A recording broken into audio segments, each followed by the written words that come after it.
Bismillahirrahmanirrahim. Assalamualaikum warahmatullahi wabarakatuh. Ananda sekalian, para peserta didik SMK Negeri 1 Baru, khususnya kelas 11, dimanapun Anda berada. Pada hari ini kita kembali akan melanjutkan pembelajaran kita secara daring, di mana topik pembelajaran kita hari ini masih terkait dengan iman kepada kitab-kitab Allah. Bagian yang kedua tentunya. Pada pertemuan ini khusus kita akan mengkaji tentang kitab Al-Quran, kitab suci umat Islam, kitab suci kita semua. Karena pada pertemuan sebelumnya kita sudah mengkaji tentang kitab Taurat, kitab Zabur, dan juga kitab Injil. Indikator pencapaian kompetensi kita pada pertemuan ini, yang pertama adalah setelah kita belajar, kita diharapkan mampu menjelaskan fungsi-fungsi Al-Quran. Yang kedua, mampu menganalisis isi kandungan Al-Quran. Dan yang ketiga, mampu menganalisis hikmah diturunkannya Al-Quranul Karim.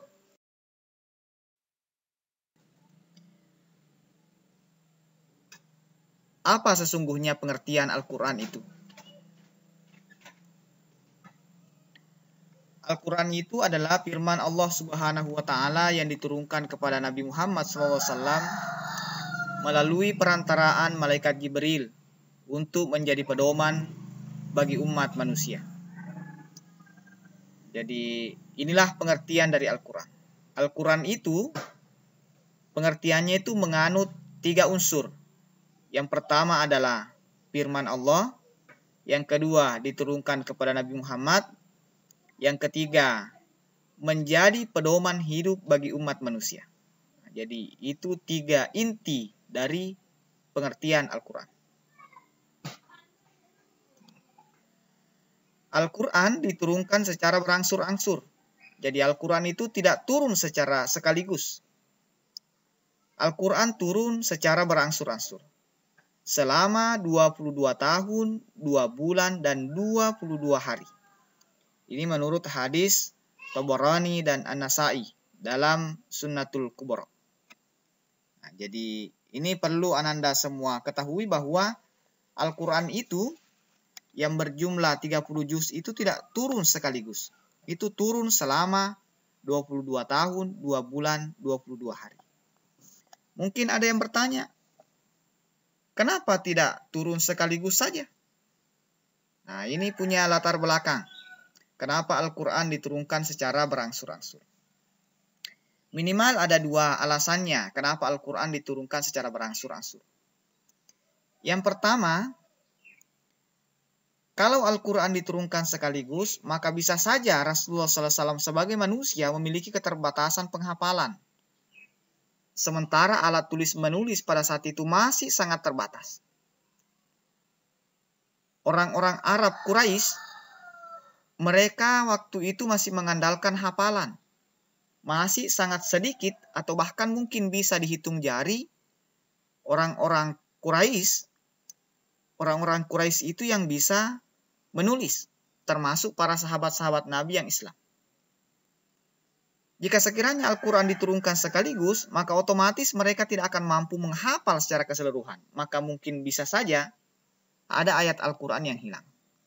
Makanya Al-Quran diturunkan secara berangsur-angsur. Nanti Al-Quran yang turun sebelumnya itu sudah betul-betul menyatu dengan diri para sahabat, dengan Nabi, dengan orang-orang beriman. Hafalannya sudah betul-betul mantap, sudah betul-betul menyatu dengan dirinya, baru turun ayat berikutnya. Itu alasan yang pertama. Alasan yang kedua kenapa Al-Quran diturunkan secara berangsur-angsur, karena Al-Quran itu turun berdasarkan peristiwa yang terjadi. Makanya ada yang disebut dengan asbabun nuzul. Ya, sebab turunnya Al-Quran. Jadi ketika Rasulullah sedang menghadapi sebuah peristiwa, maka barulah ayat Al-Quran itu turun, memberikan petunjuk kepada Nabi apa yang harus Rasulullah lakukan. Ya. Sebutlah saja salah satunya ketika Rasulullah sedang dikepung di malam hijrah, dan ketika hendak berhijrah ke Madinah, Rasulullah sudah kehabisan sudah kehabisan ikhtiar mau kemana, apa yang harus dilakukan. Pembunuh bayaran sudah mengepung rumahnya dengan pedang terhunus. Nah, baru pada saat itulah turunlah salah satu ayat surah Yasin. Wa ja'alna min baini aydihim sadda wa min khalfihim sadda fa akshaynahum fahum la yubsirun. Nah, bacalah ini, Nabi dianjurkan untuk membaca ayat itu, lalu kemudian Nabi bisa keluar rumah berhijrah dengan selamat tanpa tidak terlihat oleh para pembunuh bayaran. Jadi itu alasan kedua kenapa Al-Quran diturunkan secara berangsur-angsur. Karena Al-Quran turun berdasarkan peristiwa yang sedang terjadi dan dialami oleh Rasulullah atau umat muslim secara umum. Selanjutnya, Al-Quran itu memiliki nama lain yang sekaligus ini menjadi fungsi Al-Quran bagi kehidupan manusia. Yang pertama, Al-Quran itu sering juga disebut dengan Al-Huda. Huda itu artinya petunjuk bagi seluruh umat manusia. Makanya disebut Hudal Linnas. Hudal Linnas, petunjuk bagi manusia. Hudal Linnas. Lalu Al-Furqan, ini ayatnya bersambung. Hudal linnasi wa bayyinatin minal furqan. Ya, jadi hudal linnas wa bayyinatin. Nah, itu salah satu, hudal linnas. Lalu kemudian Al-Furqan sebagai pembeda antara yang baik dan yang buruk. Nah, jadi Furqan itu artinya pembeda. Jadi dalam Al-Quran itu sudah ada pemisah. Ini hal yang baik dan ini yang buruk. Nah, ini yang hak dan ini yang batil. Itu Furqan, fungsi Al-Quran yang kedua itu. Yang ketiga, ada juga yang disebut dengan syifa, obat atau penawar rasa sakit. Jadi kalau sakit, terutama kalau memiliki kegalauan jiwa, maka sesungguhnya obatnya itu adalah Al-Quran. Bacalah Al-Quran. Tidak ada orang yang tidak merasa tenang hatinya ketika sedang membaca Al-Quran. Yang keempat, Al-Quran juga sering disebut dengan Az-Zikr. Az-Zikr itu artinya peringatan kepada manusia akan adanya ancaman dan balasan. Jika melakukan sesuatu amal kebaikan, maka pahalanya di sisi Allah, namun jika melakukan keburukan, maka pun ada ancaman dan balasan yang diberikan. Nah, lalu Al-Quran juga sering disebut dengan Alkitab. Alkitab itu firman Allah yang dibukukan. Nah, ini sudah kita bahas sebelumnya. Kitab, sesuatu yang tertulis.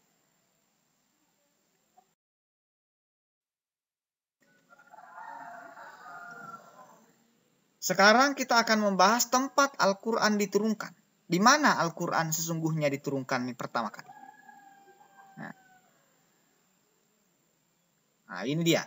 Al-Quran pertama kali diturunkan pada tanggal 17 Ramadan 13 tahun sebelum hijrah.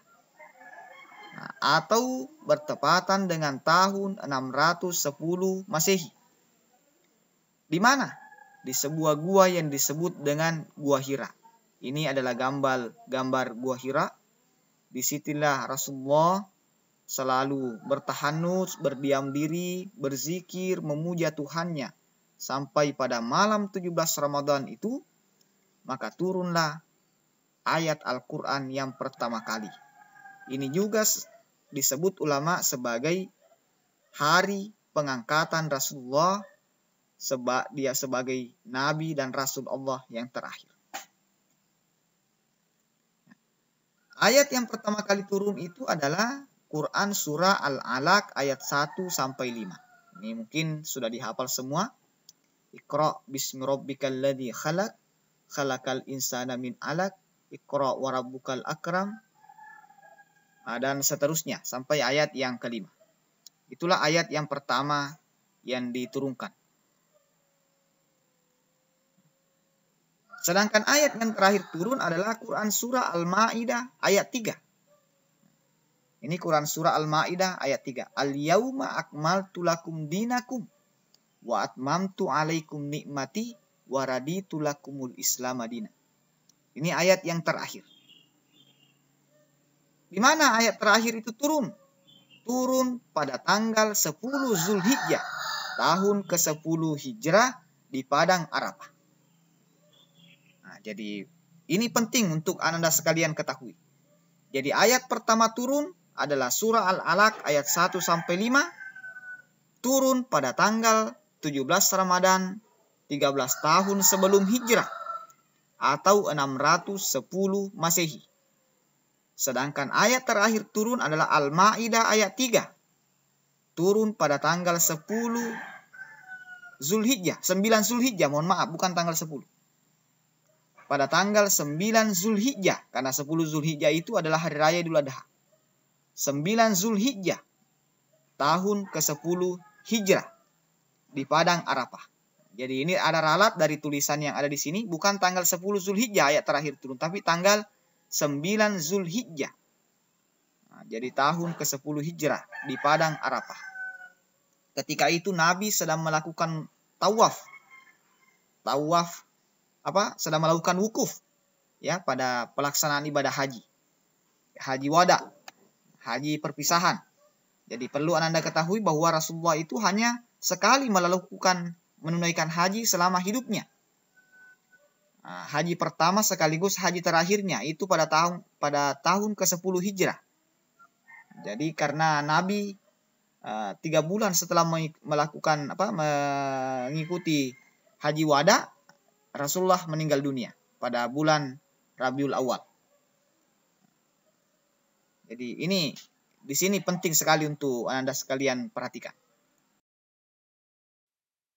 Jumlah juz, surah dan ayat Al-Qur'an.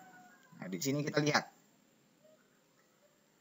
Al-Quran terdiri dari 114 surah, 30 juz, dan 6.236 ayat. Jadi jumlah surah Al-Quran adalah 114, 30 juz, dan 6.236 ayat. Nah, surah yang pertama itu adalah surah Al-Fatihah. Dan surah yang ke-114 adalah An-Nas. Jadi Al-Fatihah, Al-Baqarah, Ali Imran, An-Nisa, dan seterusnya sampai surah An-Nas. Itu ada 114. Dan 30 juz. Nah, jadi mulai dari juz yang pertama adalah juz Alif Lam Mim. Dan juz yang terakhir adalah Amma. Nah, itu juz.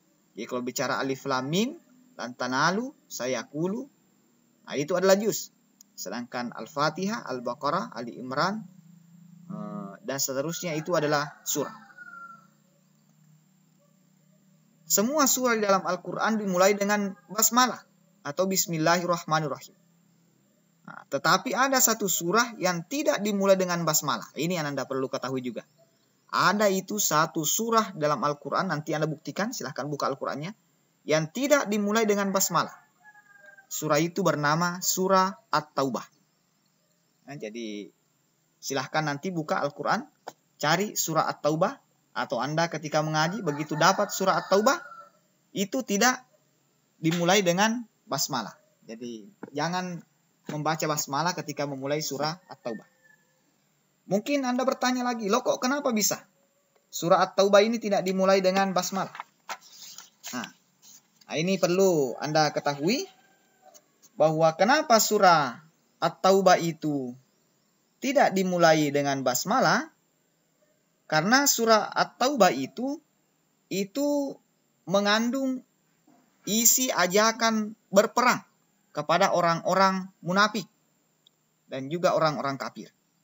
Jadi tidak layak kita mengikutkan basmalah, sementara dalam Bismillahirrahmanirrahim itu ada sifat Rahman dan Rahimnya Allah, sementara itu adalah seruan untuk melakukan peperangan. Jadi, makanya itu menurut para ahli tafsir. Surat Taubah itu ayat yang ke-9. Ya, jadi nanti Anda bisa cari, buktikan sendiri. Surat Taubah ayat yang surah yang ke-9 itu tidak mengandung atau tidak dimulai dengan basmalah.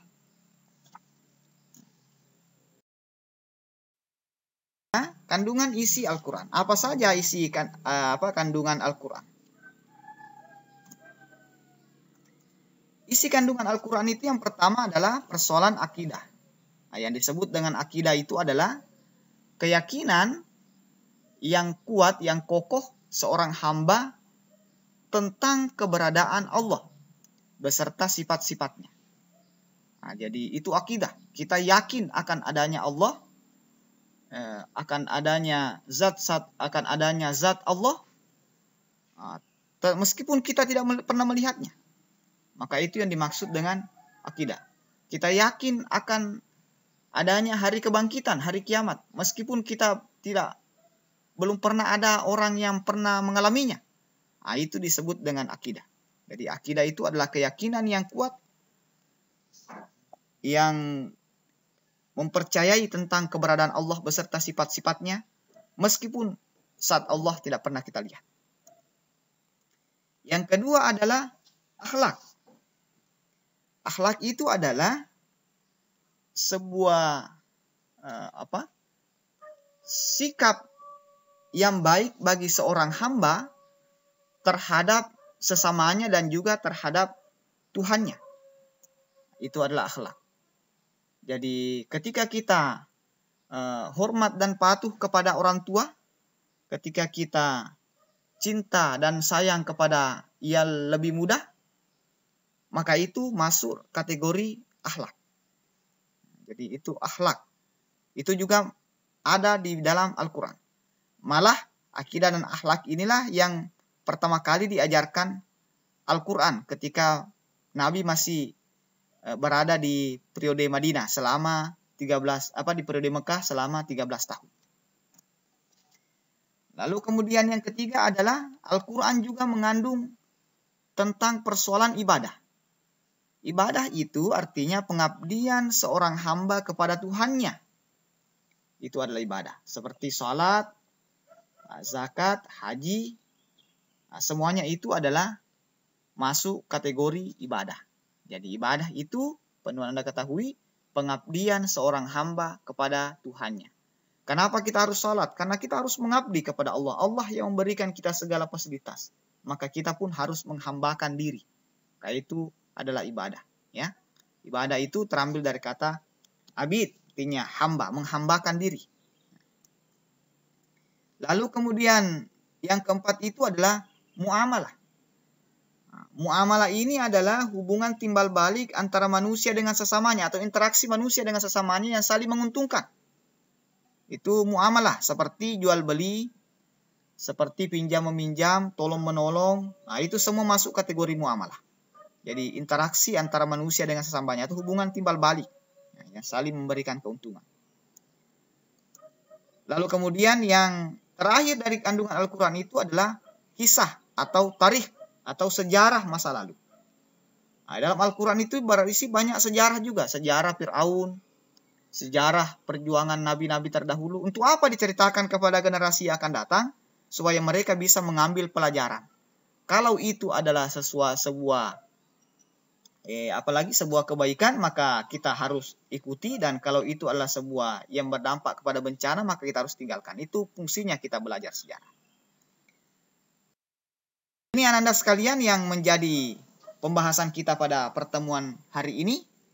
Insya Allah kita masih akan melanjutkan pertemuan kita pada minggu selanjutnya. Dan sebagai kata penutup pada pertemuan ini, bacalah Al-Quran, karena dengan membaca Al-Quran bisa melunakkan hati yang keras dan membersihkan hati yang kotor. Mudah-mudahan bermanfaat untuk kita semua. Semoga Allah meridhoi segala aktivitas kita, dan melindungi kita semua dari segala malabahaya, malapetaka, dan bencana. Terima kasih atas segala perhatian. Wassalamualaikum warahmatullahi wabarakatuh.